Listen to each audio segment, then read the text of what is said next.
So they all have the case rubric, and we're not assigning points to things, we're providing constructive, formative feedback. And so that's something that they're going to tell you how you present it, as well as anything in the pharmacotherapy plan or the workup that was missed from a clinical aspect. So this is part clinical and part oral communication skills. When you're done presenting, you have to come back in the room. Feel free to work on other things. Because there's a final video that you all watch at the very end to summarize the case again from the content expert. So once you're done presenting, you're not done. You can just come back here, so don't leave. Same thing will happen the next time as well. So I will play the video first. I feel like we're still missing people. Everyone's ready to start out talking. Thank you. Everyone's here. Okay. Maybe you're just like all decided to sit on my periphery because it doesn't look right. So I am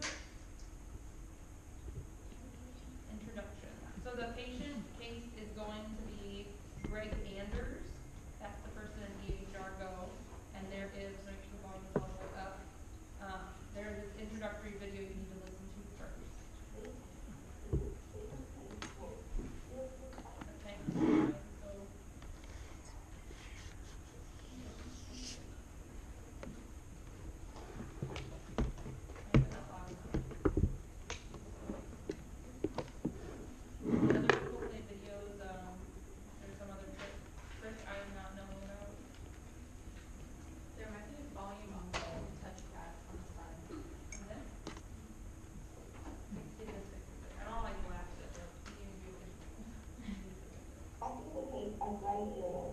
So this session is available on EHR Go. To be reviewing EHR Go for patient Greg Anders, the patient case presentation exercise that we'll be doing today is to give students the experience of reviewing a patient for the first time and providing medication recommendations similar to what you'll be doing on your APPE rotation. The patient scenarios have been developed in order to provide the experience of giving a presentation of a patient case to the treatment team. In this case, it will be a faculty member who will serve as a representation for the treatment team. Each student will be assigned to a faculty member facilitator, and the student will begin to review the patient chart Greg Anders in EHR Go. So the first step will be reviewing the patient's chart. You will have 30 minutes to gather patient information from the EHR Go chart regarding Greg Anders. You will place that information that you gather onto the general approach to presenting a patient workup sheet. This workup sheet is available in the ESC and is similar to the workup sheet that you have used in your course for IPC. From the workup sheet, the student will then need to present a 10-minute verbal presentation to the treatment team member, and as I mentioned, that is the faculty member. Using the workup sheet, the student will present the patient information along with any medication recommendations. That presentation can be up to 10 minutes and is a verbal presentation. Note that if it does not take you the entire 10 minutes to provide all of your recommendations, then your presentation may possibly be less than 10 minutes. After the student presents, the faculty member will provide feedback and you'll be sent to constructive suggestions on how to improve your presentation. After each student finishes, you should return to your seat and wait for a short debriefing session. Once all students are finished and everybody is back together, an interview will be played of the case developer who will be presenting the case with a model of how the case should be presented and will provide insight and rationale about the case. To finish, after hearing the interview, the students will be responsible for documenting how their perspective of presenting in the expert interview compares with their own work. So things that they should consider would be what would they have changed about their presentation and why would you want to change those specific aspects of your presentation. The students will use a document in the ELC, and that document is titled Post-Interview Response. Don't forget to do that. And in that document, the post-interview response, you will document the changes that you would consider and why you would make those. And then you'll take that document and you will submit it under an assignment Dropbox. And that is titled APP2 Greg Anders Case Activity Submission. Finally, before you leave the room today, you should make sure that you have all of your questions answered in regards to the patient case, as well as any questions you have regarding the assignment.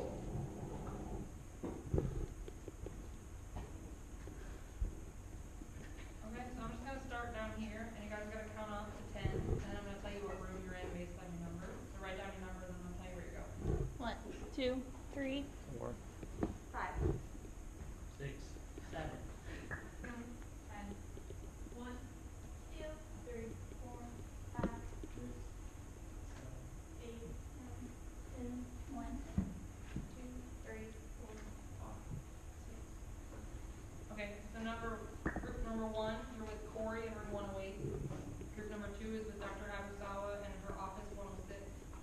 3 is with Paul in 111. 4 is with me in 104. 5 is with Lindsay in 106. 6 is with Taylor in 139. 7 is with Ashley in 140. 8 is with Paige in 142. 9 is with Lauren in 149. And 10 is with Jessica in 150.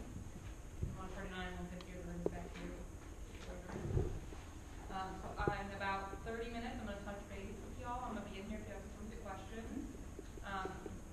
In 30 minutes, I'll touch base. She said 30. My facilitator guide is 45. So 30 minutes, if y'all are ready, we can start. Otherwise, I'll give y'all a little extra time.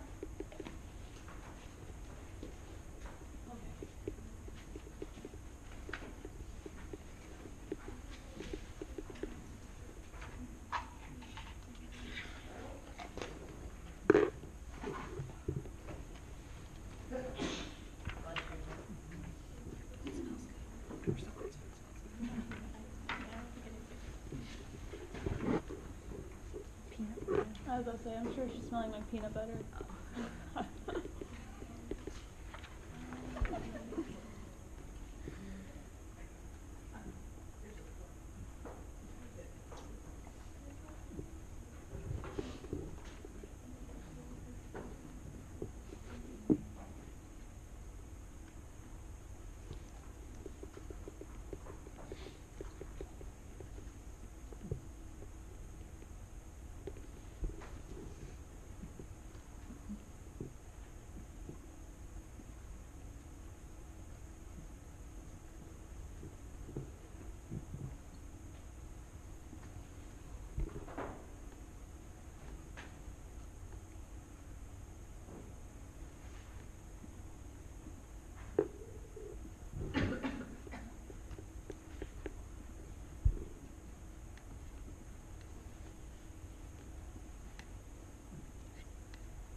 Anything in the background, subjective, objective that relates to your plan, you need to verbally say. So things like lifestyle, a lot of people get in the plan but never said in their objective information. And then labs, anything that's abnormal that relates to your pharmacotherapy plan, you have to physically state in your subjective part. So a lot of people will say they had hyperkalemia and then I want to change this drug, but you never actually said the potassium level early in your presentation. So kind of once you have everything down on paper, think about what is pertinent, background, and what relates to your plan, and make sure you're verbalizing all of that. So I'm going to go ahead and play this video. Hopefully the quality will be a little better than the other one, which I was like not able to hear.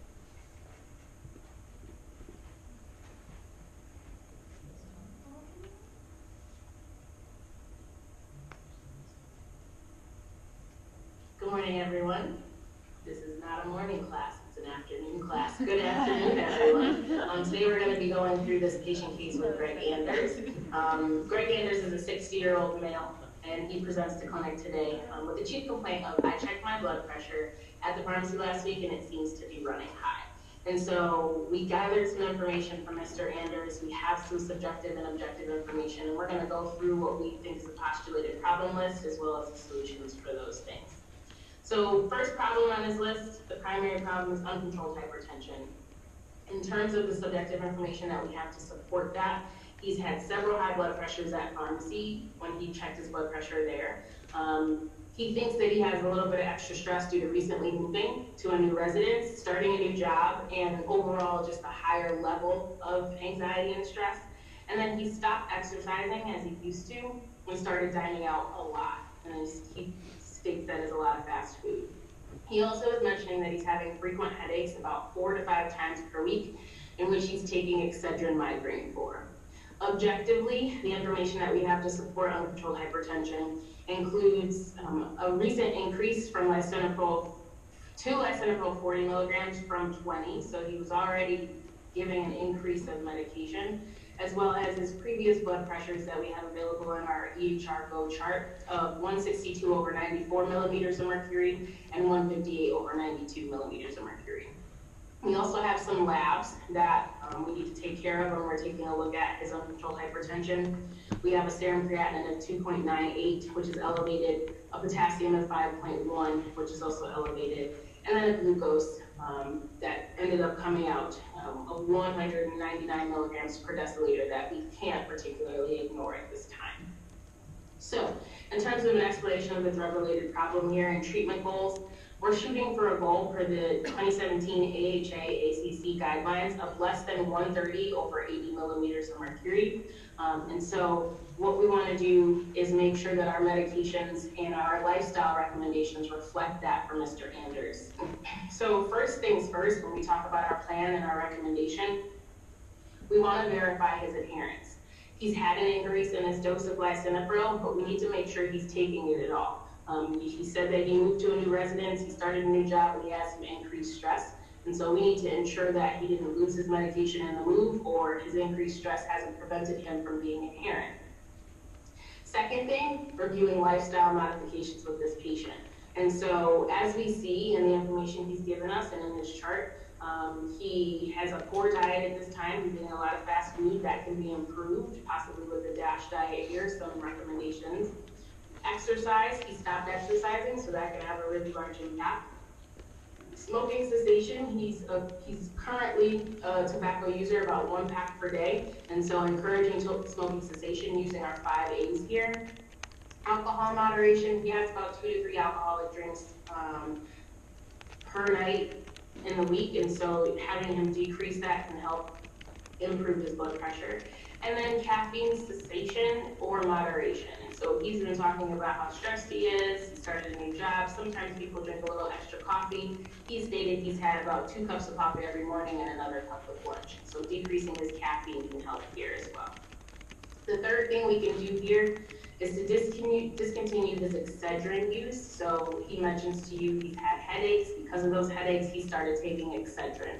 Well, the thing that we're concerned about in the Excedrin is that caffeine in that tablet. And so having him discontinue that Excedrin and possibly starting something like a Tylenol that doesn't have anything that's going to increase his blood pressure in it could be really beneficial here.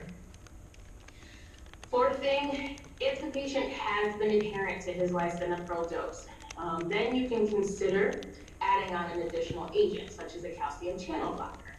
So something like an amlodipine, 5 milligrams daily could be recommended. We want to try to avoid a diuretic here because it's not recommended due to his CKD. So he does have that in his past medical history. Our fifth thing here is that we want to think about follow-up. And so in 4 to 6 weeks, we want to bring him back and do a blood pressure check. If you add any other agent but a calcium channel blocker, then at the time that you do that blood pressure check, you also want to check a BMP or a CMP again, because other agents are typically going to affect our electrolytes, and you want to make sure you're monitoring for that as well. And the last thing, just a caveat here, we talked a little bit about that increase in potassium. Because that potassium increased from 4.6 to 5.1, it likely is due to that increase from the lisinopril from 20 to 40. And so if we can recommend decreasing that lisinopril back down to 20, and that potassium will correct itself, especially if we add on something like a calcium channel blocker. This way, we're decreasing the risk of adverse effects from the drugs due to increased dosage, and we're hitting blood pressure from 2 different mechanisms, the calcium channel blocker mechanism and the ACE inhibitor mechanism. Overall, from monitoring for efficacy and safety as it pertains to uncontrolled hypertension. We want to monitor the patient's blood pressure. Whether or not we add calcium channel blocker, we're going to check on the patient's heart rate as well. Our BMP will be useful to monitor our serum creatinine and our potassium, and then monitor our patient's adherence, of course, whether he's just taking the lisinopril or the added amlodipine. We need to make sure that he's remaining adherent to his therapy. Additionally, if the calcium channel blocker is started, monitoring our patient for peripheral edema is going to be important to make sure that he's not having that adverse drug reaction.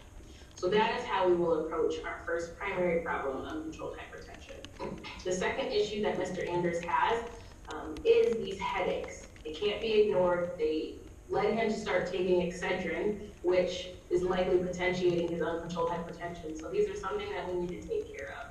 And we briefly talked about this already as a part of hypertension, but the patient is experiencing headaches at an increased frequency, possibly due to stress, increased coffee intake. That increased caffeine could have a effect here, as well as his increased blood pressure.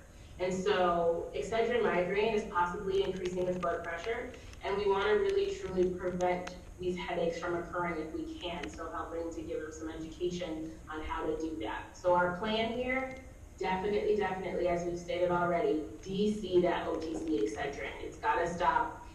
It may be potentiating that increase in blood pressure. I'm recommending Tylenol here. Acetaminophen generic is perfectly fine. Always giving our patients the recommendations in terms of that max milligram dosage they should be taking. And then if the headaches continue or worsen or even persist, you want to make sure that the patient knows at what time frame to follow up with a healthcare provider. And so if they continue to have these headaches despite the adjustment in their therapy as well as decreasing caffeine, they should follow up with a primary care provider in about 7 days. The main thing we're monitoring here for this patient is headache occurrence. That's really what we're taking a look at. And so we just ask the patient to keep an eye on how often they're happening and whether or not anything is potentiating them. Our third problem here is tobacco use. So no matter when or how much a patient smokes, if they smoke at all when they come to you, that should be something that's listed on your problem list. And so here, our patient smokes 1 pack per day. This can increase the risk of lung disorders, cancer, osteoporosis. It can worsen hypertension. And so what we want to do is go to a place of tobacco cessation, which can decrease the risk of those things we named earlier. Our plan here, we really need to assess our patient's willingness to quit, and that's where we use our 5 A's that we've learned previously. We can recommend some replacement therapy if needed, and so we have our nicotine replacement therapies, our bupropion, our varenicline, all options here, making sure that those options are patient-centered. And so having a conversation with the patient, providing them with the information they need to make a joint decision with you about how they want to proceed if they are interested in quitting. And then providing them with some of the lifestyle modification and behavioral therapy information that is associated with tobacco cessation. So helping them identify triggers and giving them plans so that they can overcome those triggers, helping them identify barriers and giving them plans to overcome those barriers, setting a quit date if that hasn't already been done. And really talking through some of those more tangible things that have to do with smoking cessation that aren't quite medication-based, but are just as important to help a patient quit. Reviewing the health benefits of quitting smoking, whether that's, in several weeks you'll be able to breathe better, in a couple of days you'll be able to taste better, maybe even the financial incentives that are associated with health insurance, life insurance, and just more money in your pocket by not buying cigarettes. And so going through those things with your patient as a part of your plan in terms of tobacco cessation is going to be important. In terms of monitoring here, you're going to really monitor your patient's tobacco use frequency. You can monitor their refill history if you end up getting any of the medications or the nicotine replacement therapy. And then you just want to monitor their success with the cessation attempt and ensure that you're always being their cheerleader, that if they have a cigarette, they know that they can get back up on that cessation horse and do what they need to do. Our next problem for Mr. Anders is his obesity. In terms of the subjective information that supports this, he's drinking 2 to 3 alcoholic drinks 1 to 2 nights per week. He's eating fast food most nights of the week, and he eats very few fruits and vegetables. He's drinking 2 cups of coffee in the morning and another with lunch. And though He had stopped exercising. He did recently start walking again about 15 to 20 minutes, 2 to 3 days per week. Objectively, what supports this here is the weight that we have on file for our patient as well as his BMI. And this obesity isn't really a drug-related problem. This is mainly lifestyle modification, things that we're looking at. So our plan is just that. We give him some education about lifestyle modifications, which include both nutrition and exercise. And then truthfully, once we've given him that information, it's up to him to implement. And so we follow up at the next visit with measuring the weight and figuring out what kinds of things worked well for him and what kinds of things may not have worked well, and helping him make a plan from there to keep up with decreasing his weight so that we can get him out of that obesity class. Our next problem here is hyperkalemia. Objectively, it's impacted by the lisinopril increase, and so we went from a potassium of 4.6 to a potassium of 5.1. This is the pharmacodynamics of lisinopril likely caused this increase in potassium. So our plan for the hyperkalemia is to decrease the lisinopril back to 20 milligrams daily. That should lead to a decrease in the potassium below the upper level. In terms of monitoring for this, at that next visit, when you bring the patient back for their hypertension at 4 to 6 weeks, you can very well get a BMP to double check on that potassium. Because it was likely due to the lisinopril increase, it is most likely going to come down with the lisinopril decrease here. Our next problem is the CKD. Of course, if a patient has something in their past medical history, it should always be on your patient presentation. So for CKD, there really are no issues here. We want to help maintain this patient's renal function at whatever level it is. There's no drug-related problem associated with CKD here, but what you always want to know is that there's no explicit follow-up outside of routine follow-up for the CKD. So there was no issues at this time, but always noting that it is something that you're monitoring for the patient, and we can check on BMPs and urinalysis at the next routine follow-up for that. And finally is our abnormal glucose reading. Again, not as pertinent or important as some of the other issues we've discussed so far, but we did have an objective glucose reading of 199 milligrams per deciliter. And so that should be a red flag for all practitioners to say, this is a little bit elevated. Now, in the system, it's unclear whether Mr. Anders has had breakfast or not before having that reading done. You can ask those questions, but it's not drug related, but for random glucoses, we really want to see, or even a fasting glucose, we want to see a number of less than 100 in patients who do not have a diagnosis of diabetes. So we are well over that value. At this time, there is no particular action needed because it's unclear if this reading is fasting. We don't know what Mr. Anders has done this morning. And so what you can do moving forward because of this value as a part of your plan is to recheck a fasting, a true fasting. So ask Mr. Anders to not have any food or drink in the 8 hours prior to their next visit at the next encounter because he does have a family history of diabetes. His mother had diabetes, and so he also personally has obesity, which puts him at risk for diabetes.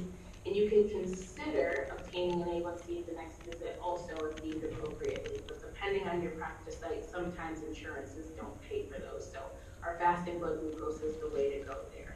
And so in the future, our monitoring parameter here is our fasting blood glucose.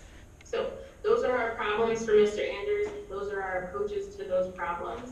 And that is what a presentation for Mr. Anders would look like.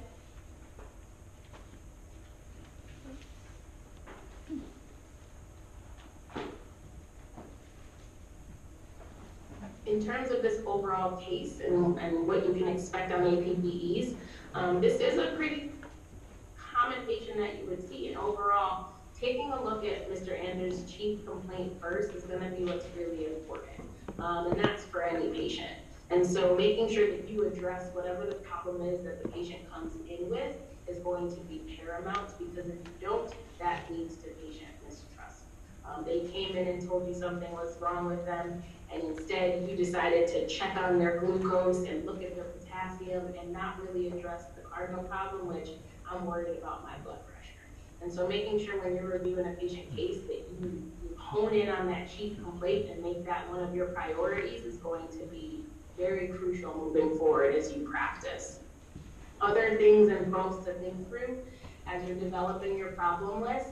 If something is on a patient's past medical history, it belongs on your problem list, even if it's well managed. So as you saw in the presentation, CKD, there were no outstanding issues with it, but it was a part of the problem list so that it was clear to any practitioner in the future and to your preceptor that you didn't ignore the fact that this patient had CKD. You were looking at this patient in a holistic view, okay? So if it's in the past medical history, it belongs on your problem list.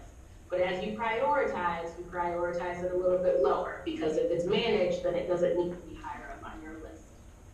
Other things to think through is as you're going through your problems, always identifying what subjective and objective information helps support your assessment in your plan.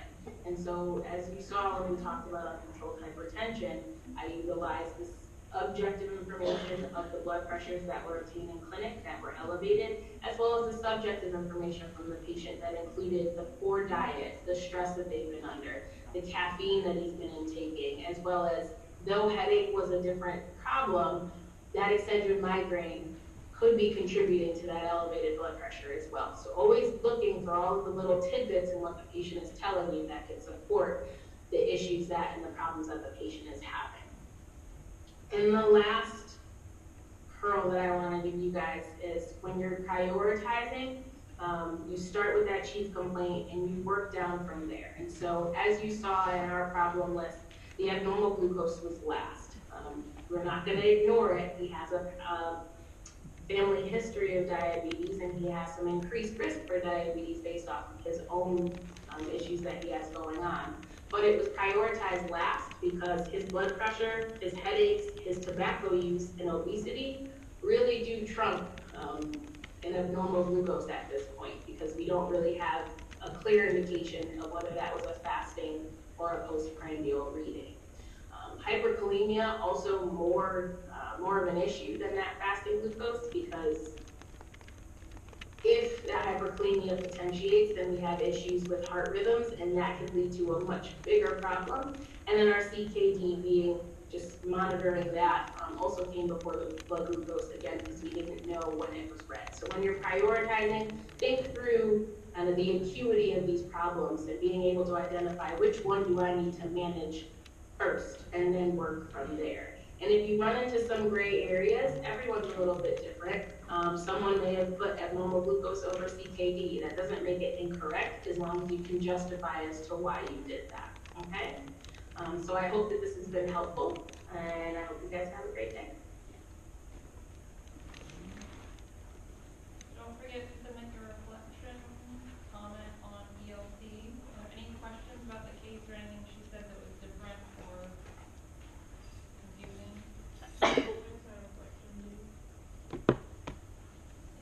Does it not say on ELT? How does that say? Yeah. I would think by the name of